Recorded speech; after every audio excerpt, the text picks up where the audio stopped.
ফিলিস্তিনের গাজায় ১৫ মাসে ইসরায়েলের হামলায় নিহত হয়েছে ৬১,৭০৯ জনের বেশি। নিখোঁজ কয়েক হাজার মানুষকে নিহতের তালিকায় অন্তর্ভুক্ত করায় এ সংখ্যা দাঁড়িয়েছে। আর আহতের সংখ্যা ১,১১,৫৮৮ জন।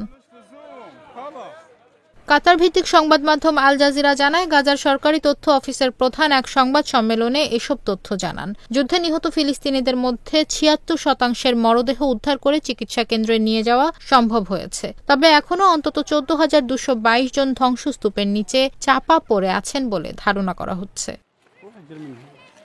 নিহতদের মধ্যে ১৭,৮৮১ শিশু রয়েছে। ২০ লাখের বেশি মানুষকে জোরপূর্বক বাস্তুচ্যুত করা হয়েছে। তাদের মধ্যে অনেকে ২৫ বারেরও বেশি স্থানান্তরের শিকার হয়েছেন। এছাড়া আহতের সংখ্যা ১,১১,৫৮৮ জন।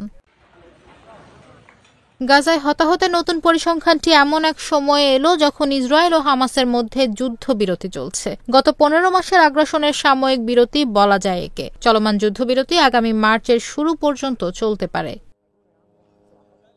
যুদ্ধবিরতির দ্বিতীয় ধাপে আলোচনা শিগগিরই শুরু হতে যাচ্ছে বলে জানা গেছে। যুদ্ধ বন্ধের একটি স্থায়ী সমাধানের দিকে অগ্রসর হওয়া এর লক্ষ্য। মধ্যস্থতাকারী কাতার, মিশর ও যুক্তরাষ্ট্র এরই মধ্যে এই আলোচনার সূচনা করেছে। তবে দেশগুলো যদি ইসরায়েল ও হামাসের মধ্যে আরেকটি চুক্তি করাতে ব্যর্থ হয়, তবে মার্চে আবারও যুদ্ধ শুরু হতে পারে।